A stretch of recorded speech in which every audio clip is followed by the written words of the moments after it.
Halo, halo, apa kabar Anda semua? Semoga selalu dalam keadaan sehat walafiat. Ngobrol lagi dengan Bung Rocky. Bung Rocky, ini seperti sudah kita prediksi semula ya, kita tiba-tiba harus menerima realitas bahwa Kaisang putra bungsu Pak Jokowi yang kalau disebut bocah ingusan pun juga lebih ingusannya lebih parah gitu. Sekarang udah jadi tokoh nasional. Sudah mulai keliling ke berbagai daerah dan dilulukan gitu oleh masanya Pak Jokowi. Yang menarik ketika dia di Medan itu dia mengingatkan ke abang iparnya itu, pokoknya dia harus pecah telur, jangan sampai dia kena OTT gitu. Orang kemudian melihat ini sih bukan peringatan kepada Bobi, tapi peringatan kepada KPK gitu. Jangan, ini kakak gua ya, abang gua ya, jangan dimacem-macemin gitu. Ya ini sebetulnya yang paling tepat menggambarkan istilah nepotisme itu. Walaupun nepotisme dari kata nephew, ya, ponakan. Tetapi dalam pengertian nepotisme itu ditunjukkan dengan kuat afinitas politik yang terhubung dengan afinitas keluarga. Itu intinya tuh. Kalau misalnya Kaisang masih bilang, oke, jangan sampai Gibran kena OTT. Itu mungkin masih orang, oh, iya itu karena keluarga. Ini ipar. Jadi nepotisme itu betul-betul berakar pada kepentingan pragmatis. Tuh. Secara pragmatis, teguran dari Kaisang itu adalah berlaku untuk para aparat itu. Gue ini ketua partai ya, gue ini anak presiden ya, jadi jangan main-main dengan ipar gue itu. Itu betul-betul eh, makna tertinggi dari nepotisme itu. Nah, kita ada di dalam era keterbukaan. Jadi begitu Kaisang mengatakan jangan sampai OTT, artinya memang ada kejahatan yang disembunyikan kan. Psikologi terbaliknya begitu kan. Reverse psychology, dia khawatir kena OTT. Berarti dia tahu dan dia duga dengan kuat ada masalah dengan iparnya itu. Jadi justru dia membuka potensi orang untuk menduga bahwa kong kaling kong itu akan terjadi dan nggak mungkin eh, eh, Bobby itu yang walaupun diisukan banyak hal akan kena jerat OTT itu. Jadi intinya adalah nepotisme itu akhirnya makin lama makin dipertontonkan. Dan saya kira itu kan amanat reformasi kan memang KKN, tapi dan ternyata sekarang kita setelah hampir sudah lewat dari dua dasawarsa, ternyata kita back to square one begitu situasi Indonesia saat ini. Ya itu intinya mestinya Kaisang itu kalau dia ada dalam etika politik dia akan bilang siapapun termasuk Bobby kalau memang ada masalah tuh dilakukan OTT. Kan itu prinsipnya tuh, bukan jangan sampai OTT. Itu dasarnya begitu tuh. Jadi sayang juga ya, tapi buat apa kita sayangkan karena memang kapasitasnya nggak sampai di situ kan. Seseorang yang diselundupkan menjadi ketua partai tapi kita bicara tentang kedudukan Kaisang sebagai ketua partai, bukan dia sebagai persona. Sama seperti kalau saya kritik Pak Jokowi sebagai kepala negara atau saya kritik Gibran sebagai calon wakil presiden, bukan kepribadian mereka masing-masing. Tetapi dalam psikoanalisis orang mau lihat tuh jejak keangkuhan itu datangnya dari siapa? Pasti dari lingkungan paling dekat. Jejak kepongahan itu datang dari mana? Pasti dari sekitar meja makan ke keluarganya kan. Jadi itu intinya tuh. Jadi orang mesti lihat tadi personality seseorang itu di dalam wilayah yang lebih lebih bersifat politis tuh. Artinya wilayah-wilayah politis di istana itu makan malam bersama, saling bahas kasus, datang paman Usman bicara lagi. Semua itu kemudian membentuk mental dari Kaisang maupun Gibran.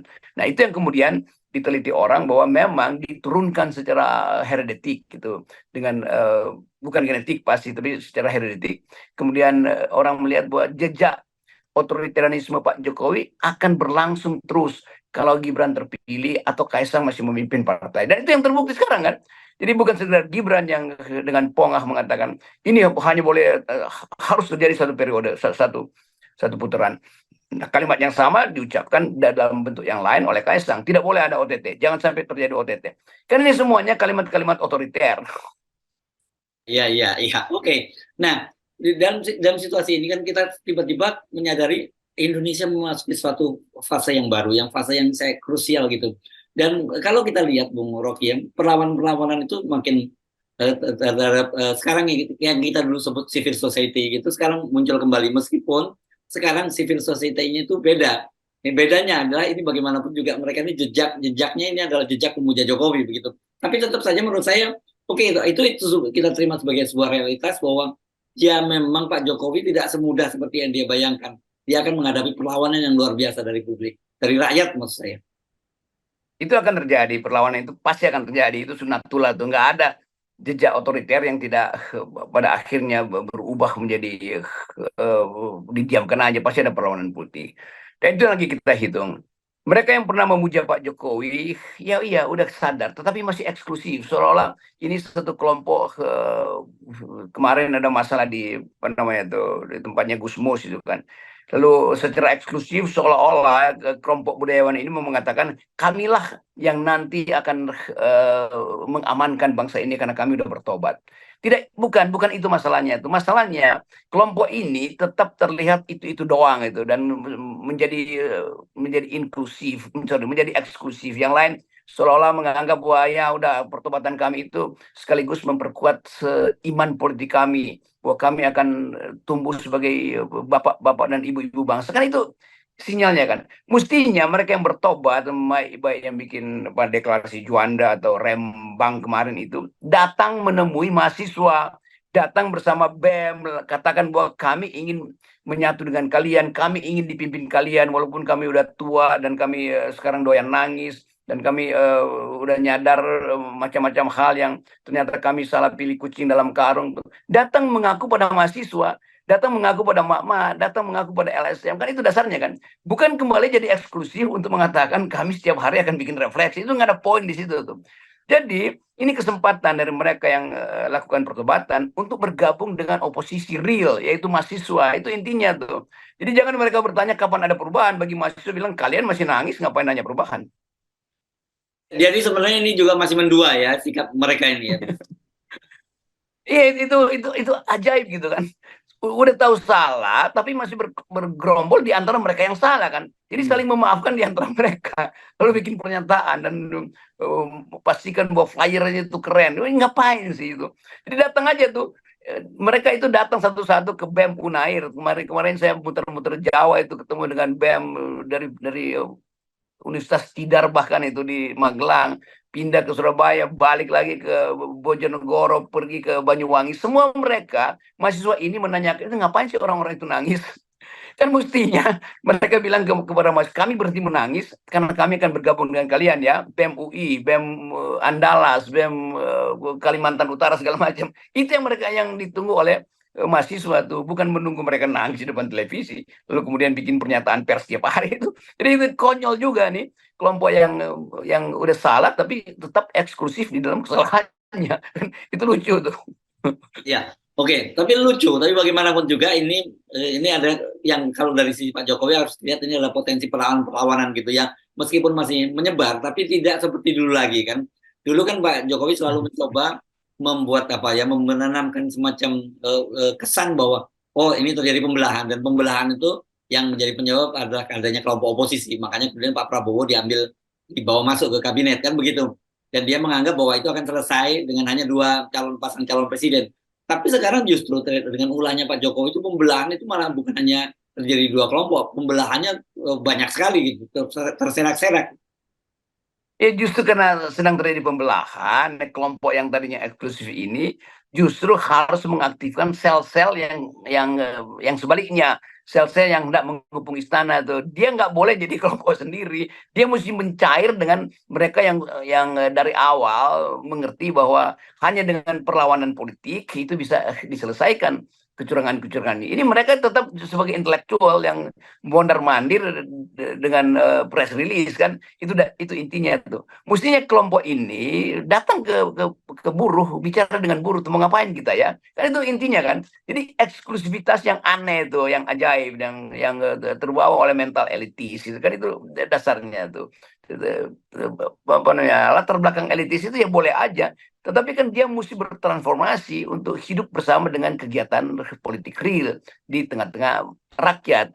Itu dasarnya tuh dari war of biasanya orang pakai istilah apa namanya war of position pergi pada war of maneuver. Itu kalau kita pakai istilah-istilah yang suka mereka kutip-kutip dari Antonio Gramsci sebetulnya kan, dari intelektual yang organik pergi pada intelektual yang dari intelektual tradisional pergi pada intelektual organik. Nah semua itu kita hafal cara berpikir mereka. Tetapi etika yang tertinggi ada bergabung dengan mereka yang sedang melawan. Itu kan dasarnya tuh. Dan saya kira mereka harus semacam berdeklar dulu begitu ya, bahwa oke, Di masa lalu memang ada kesalahan kami, tapi kami datang bukan di lewat layar televisi begitu ya. Jadi kita akan melihat ada itu gitu ya. Ya udah kita anggap aja bahwa ini kelompok yang lagi akil balik sebetulnya, lagi akil balik kedua atau ketiga itu berupaya untuk mendamaikan diri dulu supaya merasa oke segar. Nggak mungkin segar karena ini perbuatan yang menjijikkan selama 9 tahun. Tokoh-tokoh ini betul-betul mengabdi pada seorang raja itu kan. Jadi itu ya dimaafkan aja, tetapi diingat bahwa sifat eksklusif yang dari 9 tahun itu dipakai itu jadi busuk akhirnya, dan mereka membusuk di dalam gorong-gorong atau dalam lubang yang mereka gali sendiri kan. Nah sekarang satu persatu mulai keluar dari lubang itu, lalu takut kena sorotan, maka sebelum kena sorotan, daripada kena sorotan cahaya kebenaran, mending matanya dibikin berair dulu supaya nggak terlalu perih nanti kalau kena cahaya. Jadi kira-kira begitu tuh. Dan kita sebetulnya hanya kirim semacam ledekan kecil lah, tapi tentu kita terima atau kita menganggap selamat datang atau welcome back gitu. Dan lebih baik terlambat daripada telat. Apa tuh bedanya terlambat sama telat? Kita ingin pulihkan sebetulnya persahabatan masyarakat sipil kan. Ya, Demikian juga beberapa tokoh yang ada di beberapa kader LSM masyarakat sipil yang ada di KSP, sebaiknya kalian mundur itu. betul betul. Jangan sampai kalian pada akhirnya juga menangis lagi itu di situ kan. Kan banyak tokoh-tokoh yang saya kenal baik itu, teman-teman saya di KSP, yang masih ragu mundur apa enggak nih ya. Jadi jangan-jangan kalau mundur terus sambil menangis diledek sama FNN. Enggak, FNN enggak akan ledek. Maafkan Semua ledek. orang yang pulih akal sehatnya itu adalah aset bangsa. Kira-kira begitu gombalnya. Ya, saya kira kita bisa ngopi-ngopi lagi seperti biasa dulu ya, seperti dulu lah. Ya, Iya, karena ini kan tradisi yang lama yang sudah kita bangun sekian lama, cuman kita tetap ada di jalan ini yang kita pilih sebagai jalan sunyi dengan penuh onak dan duri. Tapi mereka coba mencari jalan istana, tapi mereka merasa bahwa ternyata habitat mereka tidak ada cocok di sana gitu ya. iya itu saya baca begitu psikologinya. Kan mereka semua musuhin saya tuh, padahal itu teman-teman saya tuh. Dan kita tahu bahwa iya mereka bergelimang kekuasaan, bergelimang kekayaan, dan bergelimbang headline karena selama 9 tahun mereka menguasai headline, mengarahkan wartawan, menyogok masif segala macam. Tapi sekarang ada pembalikan yang dilakukan oleh alam semesta. Itu intinya bahwa sesuatu yang dari awal sebetulnya kita bisa uraikan dengan logika, tapi karena dipoles oleh kepentingan material, maka mereka yang ada di KSP itu akhirnya jadi kacung juga di situ kan. Jadi udahlah, ada satu saat Anda berhenti jadi kacung dan nggak ada gunanya apa yang semua yang Anda tumpuk di situ. Kalau pada akhirnya Anda akan diingat sebagai bersembunyi dari kebenaran. Yes, oke, selamat datang kembali. Welcome back, gitu ya. Bagaimanapun kita tetap bersaudara. Yes, dan ya Indonesia kan nggak punah hanya karena politik 2024. Jadi upayakan buat energi masyarakat sipil itu masih bisa untuk menyeberangkan Indonesia 1000 tahun lagi. Oke, baik, makasih Bung Rocky, dan kalau kita Yes. karena kita sudah muak dengan situasi sekarang ini ya. Ya, itu artinya kita ingin dengar juga KSP bilang begitu. Kami muak. Yes, oke.